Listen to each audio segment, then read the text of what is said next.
Hello, and we are back. It's a new year and a new episode of In Conversation with CloudSense, hosted by myself, Alex Mason, Product Marketing Manager here at CloudSense. And I will be joined today by none other than Vish Kumar, VP of Industry Solutions here, where we'll be diving into his expert insights and opinions around gaining market share in the telecoms industry, and in particular, the general value to the market, increasing market penetration, and also highlighting some of the challenges of entering a new market as a telco company. Let's jump straight in.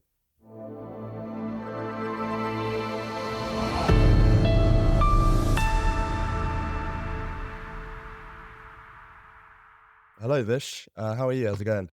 Good, thanks, Alex. How are you going?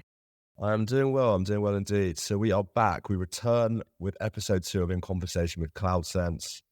Our hot topic of this week is market share. Now, gaining market share is obviously something that can't be achieved overnight. As we all know, it requires a pretty comprehensive strategy, continuous improvement, and a pretty rich understanding of your target market. After a number of years working in the telecoms industry, what strategies or tactics do you think companies can adopt in order to gain market share in this hyper-competitive market? Very interesting topic, Alex. So the way I look at, gaining market share, especially in this day and age and where we're going right now, is there's a few areas, that we look at. So one is around increasing your market penetration. So established telcos, what do they need to do differently to basically get more penetration within the markets that they can play in and where they're playing? The other is around, what are you giving the market? So what's the general value to the market that you're offering that makes it really attractive for people to actually want to join you and companies to really come across to you? And what are you giving differently? It doesn't have to be price, but it can be different things.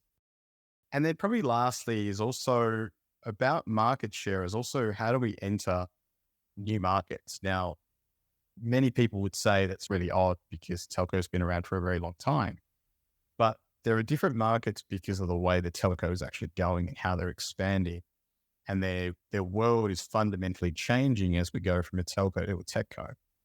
So it's a very different realm, and there's different ways that we can penetrate different markets and enter in different ways. So I guess the most common one is around increasing that penetration. So knowing you've got a market, how do you really penetrate it in a different way? And what are some of the things that customers are really looking for to make that more attractive so you can actually bring them across a lot easier? Probably some of the key things and the strategies we look at in increasing that penetration side is experience is probably the biggest one today. If customers are seeing that you're giving a great experience, whether it's just at a family and friends side of things, or whether it's around a lunch, a dinner, a barbecue, these conversations are being had and those experiences are being discussed because they're here and now decisions. They're here and now discussions about, this is my experience I had at this time and I was frustrated. Yes, sadly, negative becomes the hot topic, and positive is not really that easy, and it's a lot harder to have those conversations for some reason. But people really then dwell on the personalized experiences, and they become the really good stories that we hear out. And this is relevant for both B2B and B2C. So providing that B2B experience that differentiates yourself is around just the simple things of solving customers' issues on time and following up, being on time for your appointments and meeting your commitments that you say you're going to deliver to your customers. These are the small things that make the biggest differences, and in turn actually give you greater penetration because the word of mouth and the reviews just go. So other companies that have competitors that want to make sure they're doing well, connectivity and telco becomes a backbone of their business. They want to be with the best. And that's how you basically grow your penetration. The other is also understand and monitor what's going on in the market. Now, what I mean by that is you don't just monitor the price points and making sure that your price is relevant to them. It's also about what is going on and what are the technology trends and changes you need to make for you to continue to be up with the trends of your customers, but then also for your business to keep going forward. So 5G is a really big one where a lot of countries and a lot of telcos are currently grappling with what do they do with 5G, but then also the carriers are also grappling with spectrum. So What Spectrum does is it allows them to have greater depth and greater breadth of their 5G offerings to their customers. So that has a direct impact to the penetration and market that you can go after.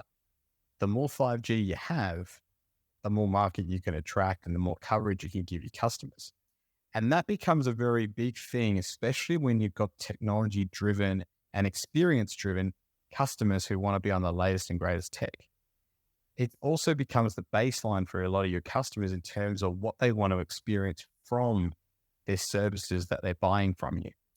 So those two key things around experiencing technology help with your penetration side of things, but meeting the mark of what your actual customers want is also extremely important. The other key thing as well is also your general offering. So whilst you do have the technology and you do have the experience, you do need to make sure that you have the service sides, the availability. So you might have the technology and you also have the coverage and you have the experience, but are you available? Are you always up? Is your reputation intact for the market to trust you and be with you? It sounds simple, but believe it or not, a mass outage for a day can hinder your trust within your network and your overall market share overnight, where customers are relying on you to be available, be online, and support them in any challenge they face. If you're not there for them, they will show you how they feel about it with their feet. They'll just keep walking. The other is also the smaller things, but they are extremely important. Your network coverage, being able to service your customers to where they need to be at least 80 to 90% of the time. Not every customer expects you to have 100% coverage wherever they go, but they do expect you to give them a level of coverage that's comforting for them in their business and where they're going. Your time and responses, especially in the B2B space, coming back to somebody on a service request, billing request, they need to see that you trust them, that you're trustworthy. Speed of network is one we've talked about a few times with quite a few different customers in terms of, does it really make a difference to the carrier? If your carrier is really slow, then you are not going to give the market what they want. The world we live in right now, it's more data than it is voice. Early 90s, it would have been all voice and then data. But now we live in a world where we do need things here and now and instantaneously. And the speed of your network and the availability of that network becomes extremely important. And that's the general value in the market that a lot of customers are looking for. The other features that can set you apart, especially in the general value side of things, are those enhanced features, as I like to call them. So they could be as simple as visual voicemail if you're an iPhone user, voice to text if you prefer those things as opposed to having traditional voicemail. There was a carrier a couple of weeks ago I was talking about that didn't have call waiting. They didn't want to offer that to their customers. Or even as simple as being able to bundle and provide discounts on those things. They're the sorts of decisions that customers make to whether they're coming to you with a carrier or not. And they become really big in terms of you being able to separate and segregate certain markets that you want to attract and actually the ones you want to grow into. But in the world that we really want to go after is the new traditional technologies. So in the telco world, things have changed drastically since the entrance of the fixed line to the analog mobile to now the digital mobile, and now we're into 5G and moving towards the new realm of techco. And what this means is that we can now enter a whole new realm of different markets. And what we mean is also a set of verticals that can actually open up.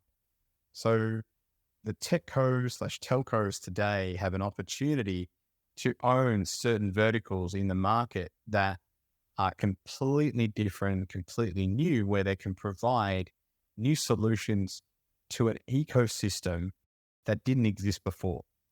And this is part of entering that market and being able to dominate in that particular vertical or across multiple verticals. So if we look at a vertical like healthcare, it's a very topical topic because of what we've just come out with the pandemic, where now there's a focus on being able to look after people, monitor people and their health and their well-being, but not being tied to a hospital bed. So how do we get them back in their own homes, but give them the tools and ensure them a level of support that can all be done remotely? So whether they are 500 kilometers from the closest hospital or whether they're just around the corner, the experience about being in your own home and being comfortable is extremely important to the end user. But the toolings and where carriers now can really dominate is also around that technology lens and the ecosystem. So being able to make that all work together and taking on that new market of healthcare to provide them an iPad that's connected to the hospital and the doctor and can provide alerts both to the patient as well as to the hospital and doctor in real times, including all the analytical data that they're looking for, is a game changer when it comes to being able to work in that particular vertical and owning it. The other key things are also around when we look at what are we doing with different customer types and how do we actually acquire them in different ways. So if we're entering a new market, that new market could be a B2C carrier going across to a B2B side of things. How do you get competitive in that space? And how do you really build on your brand as a B2B as opposed to a traditional B2C that you once were? That is extremely difficult. It's not something that can happen overnight. It's a very different market altogether. Your value proposition has to change and your experience in there has to change. Now, that's not to say that it's not going to happen, but we've just got to be very clear is that strategy itself is going to take a little bit of time. It's one that you're going to have to invest in, and it's one that you're going to have to focus on service, competitiveness, and also price in the first couple of years. But penetrating into that market and taking on that new market is something that is difficult, but it can be rewarding if you've done it correctly. The other key things that we also look at is around the established competition, taking on that market. So if there is an area that you're going into, so whether it's geographical, vertical, and there is a competitor there who owns it, has the monopoly, great, go after it. You're not going to own it. Similar to you're taking into a new marketplace if you were going from B2C to B2B, there are going to be some struggles in there. There is a well-known brand, but you now become the challenger brand. I encourage this a lot because it means that you can learn from the competitor really quickly, but it also means that you can learn from your customers really quickly as you start to bring them across and customers now challenge the market for greater value. And that duopoly or competitive market environment now becomes something really, really exciting for both you and the customers to make sure that you can get a competitive landscape and you're taking on more market share, which is the end game, which not only increases your revenue, but also increases your brand awareness. So I guess, Alex, we've covered off quite a few things today, and there's probably some key takeaways when we're looking at market share and market penetration. The number one thing that I talk to a lot of people about is when they're looking at different strategies on how do you increase your market share and how you increase the penetration. At CloudSense, tooling helps a lot. We help a lot of our customers in a very simple way to basically simplify the journeys as much as possible. But overall, it does take a bit of time. It's not something that's going to happen overnight. It's a long-term thing. It requires constant effort, constant innovation, and also the appetite to know that there's going to be a lot of changes. The one thing that I would always say is don't forget the customer has to be at the center of everything you do. If you start there, then going to market becomes a lot easier. It is a long-term endeavor. It's something that does take a bit of time. It does take a decent strategy to work through. But as long as you have the customer in the middle and you're focusing on how do you improve that experience, how do you meet their demands, and then also how do you work with them to continually grow, you'll be setting yourself up for success straight away. Amazing. Thank you so much, Vish. Expert insight, as always. And we look forward to welcoming you back to our final episode where we'll be covering competing with other companies for time and relevance and also the end user experience. Cheers.